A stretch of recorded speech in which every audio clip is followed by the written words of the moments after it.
Next है आप पढ़ांगे what is an atom. कहते एटम की आ, आप ਉਹਦੇ बारे स्टडी करांगे। ठीक है बच्चे, ਜਿਹੜੇ अपना डाल्टन ने कुछ स्टडी दी सी ਉਹਦੇ कुछ ड्राबैक ਸੀਗੇ, ਜਿਵੇਂ ਇਹਨਾਂ ਨੇ ਕਿਹਾ ਸੀਗਾ ਜਿਹੜਾ ਐਟਮ ਆ ਕਹਿੰਦਾ ਐਟਮ ਨੂੰ ਆਪਾਂ ਇਸ ਤੋਂ ਬਾਅਦ ਛੋਟੇ ਹਿੱਸਿਆਂ ਵਿੱਚ ਡਿਵਾਈਡ ਨਹੀਂ ਕਰ ਸਕਦੇ, ਬਟ ਕਹਿੰਦੇ ਇੱਕ ਨੈਕਸਟ ਦੀ ਡਰਾਬੈਕ ਇਹ ਹੋਈ ਸੀ ਕਿ ਜਿਹੜੇ ਐਟਮਸ ਹੁੰਦੇ ਆ ਅੱਗੇ ਉਹਨੂੰ 3 ਪਾਰਟਸ ਡਿਵਾਈਡ ਕੀਤਾ ਗਿਆ ਹੈਗਾ, ਇਲੈਕਟ੍ਰੋਨ, ਪ੍ਰੋਟੋਨ ਤੇ ਨਿਊਟਰੋਨ। ਇਹ ਦੀ ਸਭ ਤੋਂ ਵੱਡੀ ਡਰਾਬੈਕ ਸੀ। ਡਰਾਬੈਕ ਤਾਂ ਹੋਰ ਵੀ 3 ਨੇ, ਮੇਨਲੀ ਆਪਾਂ ਫਸਟ 'ਤੇ ਫੋਕਸ ਕਰਕੇ ਚੱਲਾਂਗੇ। ਇਹਦੇ ਵਿੱਚ ਕੀ ਗਿਆ ਕਿ ਇਲੈਕਟ੍ਰੋਨ ਨੂੰ ਆਪਾਂ ਫਰਦਰ ਡਿਵਾਈਡ ਕਰ ਸਕਦੇ ਹਾਂਗੇ, ਕਹਿੰਦੇ ਉਹ ਹੈਗੇ ਨੇ ਉਦੋਂ ਵੀ ਛੋਟੇ ਸੌਰੀ ਬੱਚੇ, ਐਟਮ ਨੂੰ ਆਪਾਂ ਅੱਗੇ ਫਰਦਰ ਡਿਵਾਈਡ ਕਰ ਸਕਦੇ ਹਾਂਗੇ। ਉਹ ਪਾਰਟਸ ਹੈਗੇ ਨੇ ਇਲੈਕਟ੍ਰੋਨ, ਪ੍ਰੋਟੋਨ ਤੇ ਨਿਊਟਰੋਨਸ। ਠੀਕ ਹੈ ਕਹਿੰਦੇ ਇਸ ਤੋਂ ਬਾਅਦ ਕਹਿੰਦੇ ਇਹਦੀ ਥਿਊਰੀ ਦੇ ਵਿੱਚ ਡਰਾਬੈਕਸ ਮਤਲਬ ਬੱਚੇ ਕੁਛ ਕਮੀਆਂ ਸੀ। ਨੈਕਸਟ ਫਿਰ ਕਿ ਇਹਨੂੰ ਇਹਨਾਂ ਕਮੀਆਂ ਨੂੰ ਕੁਛ ਕੀ ਇੰਪਰੂਵ ਕੀਤਾ ਗਿਆ, ਇਹਦੇ ਵਿੱਚ ਇੰਪਰੂਵਮੈਂਟ ਕੀਤੀ, ਤੇ ਫਿਰ ਨੈਕਸਟ ਟੂ ਨੈਕਸਟ ਸਾਇੰਟਿਸਟ ਆਉਂਦੇ ਗਏ ਅਤੇ ਆਪਾਂ ਨੂੰ ਪੀਰੀਓਡਿਕ ਟੇਬਲ ਮਿਲਿਆ ਸੀਗਾ।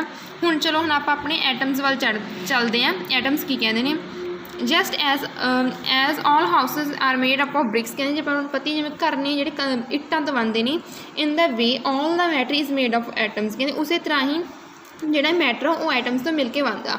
ਦ atoms are building blocks of all the matter around us. ਕਹਿੰਦੇ ਜਿਹੜੇ ਐਟਮਸ ਨੇ ਤੁਸੀਂ ਇਹ ਮੰਨ ਕੇ ਚੱਲੋ ਕਿ ਜੋ ਵੀ ਆਪਣੇ ਆਲੇ ਦੁਆਲੇ ਜੋ ਮੈਟਰ ਨੇ ਉਹਨਾਂ ਦੀ ਕੰਧਾਂ ਦਾ ਕੰਮ ਕਰਦੇ ਕਹਿ ਸਕਦੇ ਹਾਂ ਆਪਾਂ।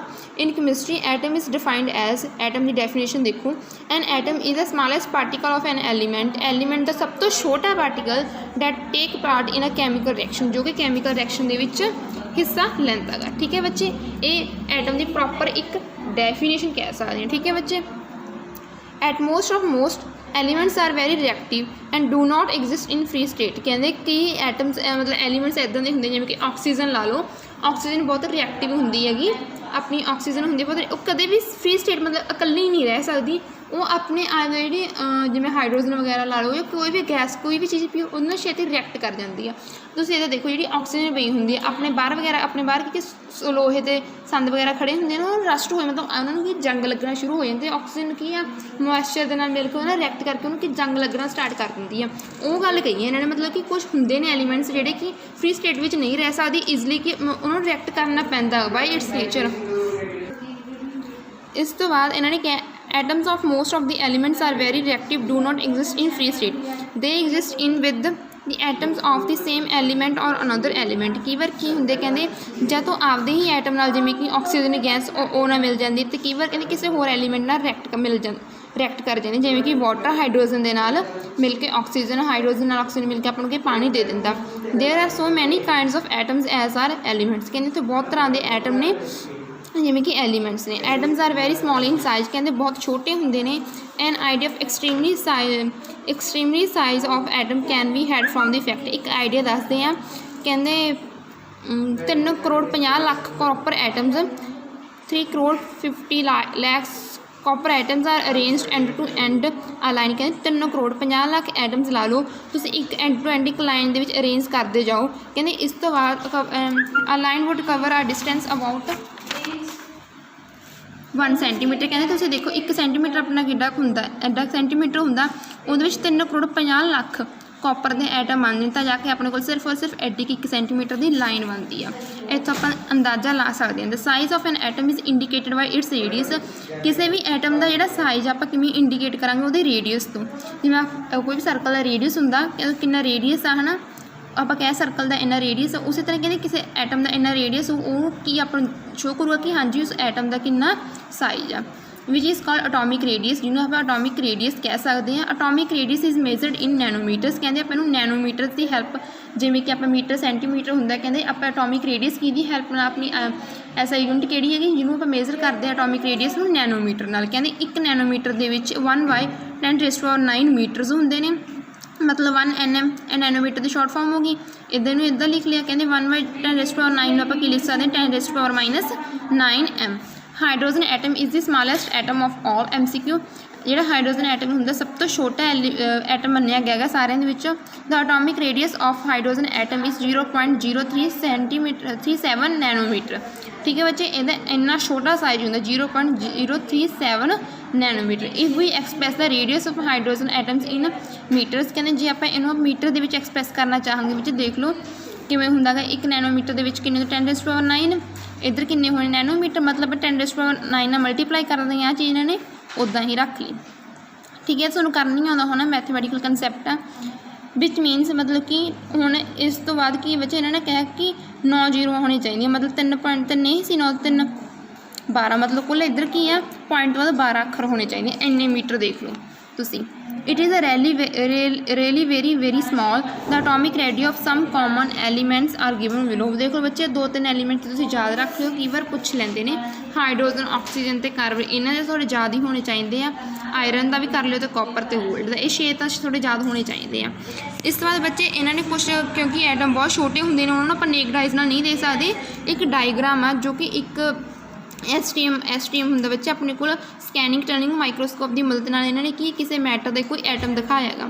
आप वो चीज़ देख लें आगे। वैसे ये atoms are so small that we can not see them under the most powerful optical microscope. कहते एटम इन्ने छोटे होंगे ने कि अपन पावरफुल माइक्रोस्कोप के अंडर भी कई बार नहीं देख पाते। Electron microscope can provide extremely magnified image of tiny object. कहते पहला मोस्ट पावरफुल तो कहते इधरों इलैक्ट्रॉन मैगनीफाइड माइक्रोस्कोप होंगे ने, ये भी होंगे ने, भी कंसैप्ट अपने लैब्स होंगे ने। कहते इन्हों की मदद आप बहुत छोटे छोटे इमेजेस को कि मैगनीफाई बड़ा करके देख सकते। मैगनीफाइड मतलब साइज़ में इंक्रीज़ करना देख सकते। Most advance type of electron microscope is तो कहते सब तो वधिया एडवांस मतलब सब तो लेटेस्ट कह सकते हैं आप जो तो कि वो किहड़ा माइक्रोस्कोप हैगा स्कैनिंग टनलिंग माइक्रोस्कोप की गल की है। कहते ये मदद नाल की आप जी इमेजिज होंदियां आप जोड़े कोई भी एलीमेंट है ना या कोई भी सरफेस के उपर कोई भी एलीमेंट या एटम पे कहते आप उनके देख सकते हैं।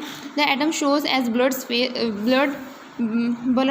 स्फेयर्स। कहते आ देखो बच्चे जी है अपने एटम्स ने, देखो ये थोड़े जे ब्लर है ना, ये स्फेयर की शेप होंगे थोड़े जे ब्लर होंगे ने। The scanning of tunnelling microscope enable us to see atom through indirectly. कहते ये मतलब आप इनडायरैक्ट वे दे मतलब कि इनू यूज़ करते हुए आप एटम को देख सकते हैं। ठीक है हाँ जी, थोड़ा जिहा इस बुक तो देख लें अपनी NCERT पता लग जूगा कि हाँ जी ये कंसैप्ट जो उन्होंने चंगी तरह उस बुक के क्लीयरीफाई किए हुए हैं। ठीक है बच्चे, have you ever observed mason building walls from these walls a room and collection of rooms to form a building. आपको पता है कमरे तो लैके अपने को एक बड़ी सारी बिल्डिंग बन जाती। इट तो लैके कमरा तो कमरे तो लैके अपने जिवें स्कूल की तुसीं बिल्डिंग ला सकते हो, इदां बिल्डिंग बन जाती है। What is the building block of फ्यूक बिल्डिंग। कहते आप की कह सकते हैं कि छोटा मतलब बिल्डिंग ब्लॉक मतलब जिहदी स्टार्टिंग तो लैके एंड तक आपको पूरी बिल्डिंग बनी। कहते तुसीं की कह सकते हो उस चीज़ को। What about the building block of ant hill. ठीक है बच्चे, it is a small grain of sand similarly the building blocks of all material atoms। कहते जे कि आप कीड़ी की गल करिए, जी कीड़ी जिथे रहिंदी है कहते वह सब तो छोटा हिस्सा की मनांगे क्योंकि मिट्टी के रहिंदी तो सब तो छोटा हिस्सा कि मिट्टी का कोई कण मन लाँगे आप। कहते उस तरह ही कहते जी आप मैटर ने अपने जिवें आप कमरा बनाने सब तो छोटा ब्लॉक अपना कि उन्होंने बनाने तक इट हो गई तो अपनी पूरी बिल्डिंग उन्होंने बनाने आप कमरा यूज़ किया तो वह सब तो की होगा छोटा ब्लॉक की होगा अपना कोई रूम होगा। उस तरह इन्होंने कीड़ी की गल की तो सैंड पार्टिकल आ गए तो उस तरह कहते जो कोई मैटर की गल करते तो उत्थे बच्चे की आ जाता अपने को बिल्डिंग ब्लॉक के एटम आ जाता। How big are atoms. कहते किन्ने बड़े ने।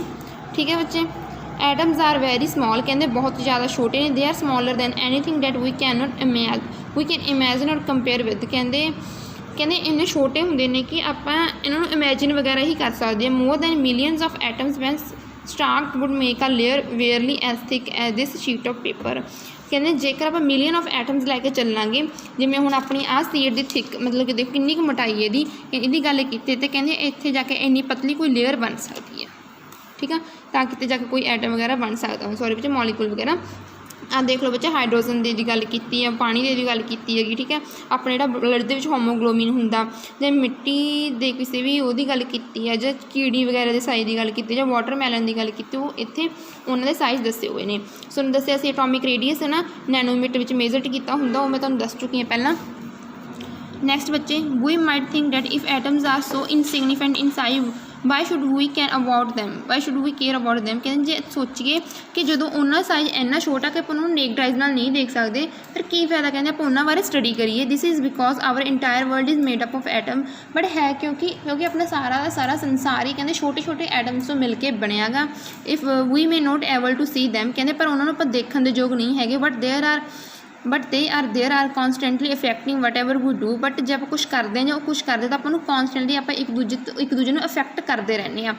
Thought modern techniques we can see now we can now produce magnified image of surface of element showing atoms. ਕਹਿੰਦੇ ਬਟ ਹੁਣ ਜਿਵੇਂ ਕਿ ਤੁਹਾਨੂੰ ਮੈਂ STM ਦੀ ਗੱਲ ਕੀਤੀ ਸੀ ਨਾ, ਉਹਦੇ ਨਾਲ ਕੀ ਹੁਣ ਆਪਾਂ ਚੀਜ਼ਾਂ ਨੂੰ ਕਿ ਮੈਗਨੀਫਾਈ ਕਰਕੇ ਐਟਮਸ ਕਿਸੇ ਵੀ ਸਰਫੇਸ ਦੇ ਉੱਪਰ ਉਹਦੇ ਐਟਮ ਵਗੈਰਾ ਕੀ ਬੱਚੇ ਦੇਖ ਸਕਦੇ ਆ, ਮਤਲਬ ਸਾਈਜ਼ ਵਿੱਚ ਇਨਕਰੀਜ਼ ਲਿਆ ਕੇ STM ਵਗੈਰਾ ਦੀ ਮਦਦ ਨਾਲ। ਠੀਕ ਹੈ। ਨੈਕਸਟ ਹੈ what are the modern day ਸਿੰਬਲਸ of atoms of different elements. ਬੱਚੇ ਹੁਣ ਜਿਵੇਂ ਆਪਾਂ ਹਾਈਡਰੋਜਨ ਆ ਉਹਨੂੰ H ਨਾਲ ਰਿਪਰਜੈਂਟ ਕਰਦੇ ਹਾਂ, ਹੀਲੀਅਮ ਉਹਨੂੰ HE ਨਾਲ ਰਿਪਰਜੈਂਟ ਕਰਦੇ ਹਾਂ। ਕਹਿੰਦੇ ਇਹ ਤਾਂ ਮਾਡਰਨ ਡੇ ਦੇ ਸਿੰਬਲ ਸੀ, ਬਟ ਇਸ ਤੋਂ ਪਹਿਲਾਂ ਜਿਹੜੇ ਹੁਣ ਮੈਂ ਤੁਹਾਨੂੰ ਕਿਹਾ ਸੀ 18ਵੀਂ ਸਦੀ ਦੇ ਵਿੱਚ 1880 ਵਿੱਚ ਕਹਿੰਦੇ ਜਿਹੜੇ ਆਪਾਂ ਉਹਨਾਂ ਦੀ ਗੱਲ ਕਰਦੇ ਹਾਂ ਜਿਹੜੇ ਪਹਿਲਾਂ, ਕਹਿੰਦੇ ਇਸ ਤੋਂ ਪਹਿਲਾਂ ਤਾਂ ਆਪਣੇ ਕੋਲ ਹੁਣ ਤਾਂ ਮਾਡਰਨ ਟੈਕਨੀਕਸ ਆ। ਕਹਿੰਦੇ ਇਸ ਤੋਂ ਪਹਿਲਾਂ 20 ਐਲੀਮੈਂਟ ਸਟੱਡੀ ਹੋਈ, ਸਭ ਤੋਂ ਪਹਿਲਾਂ ਮੈਨੂੰ ਲੱਗਦਾ 20 ਐਲੀਮੈਂਟ ਸਟੱਡੀ ਹੋਈ ਸੀ। ਇਸ ਤੋਂ ਬਾਅਦ 20, 40th, 80th ਹੁਣ ਕਾਫੀ ਐਲੀਮੈਂਟ ਸਟੱਡੀ ਹੋ ਗਿਆ ਆਪਣੇ ਪੀਰੀਓਡਿਕ ਟੇਬਲ ਦੇ ਵਿੱਚ। ਕਹਿੰਦੇ ਜਦੋਂ ਥੋੜ੍ਹੇ ਐਲੀਮੈਂਟ ਸੀ, ਕਹਿੰਦੇ ਡਿਫਰੈਂਟ ਸਾਇੰਟਿਸਟ ਨੇ ਉਹਨਾਂ ਨੂੰ ਆਪਦੇ ਅਕੋਰਡਿੰਗ ਕਿ ਸਿੰਬਲ ਦਿੱਤੇ ਸੀ। ਕੋਈ ਵੀ ਚੀਜ਼ ਆਪਾਂ ਰਿਪਰਜੈਂਟ ਕਰਦੇ ਹਾਂ, ਜਿਵੇਂ ਤੁਹਾਨੂੰ ਦੱਸਿਆ ਸੀ ਪਾਣੀ ਨੂੰ ਕਿਵੇਂ ਕਰਦੇ ਹਾਂ, ਆਕਸੀਜਨ ਨੂੰ ਕਿਵੇਂ ਕਰਦੇ ਹਾਂ, ਕਹਿੰਦੇ ਸਿੰਬਲ ਦਿੱਤੇ ਸੀ। ਕਹਿੰਦੇ ਆਪਾਂ ਉਹ ਸਿੰਬਲ ਅਤੇ ਮਾਡਰਨ ਸਿੰਬਲਸ ਬਾਰੇ ਸਟੱਡੀ ਕਰਾਂਗੇ, ਮਤਲਬ ਉਹਨਾਂ ਨੂੰ ਕਿਵੇਂ ਨੇਮ ਦਿੱਤੇ ਸੀਗੇ। ਠੀਕ ਹੈ।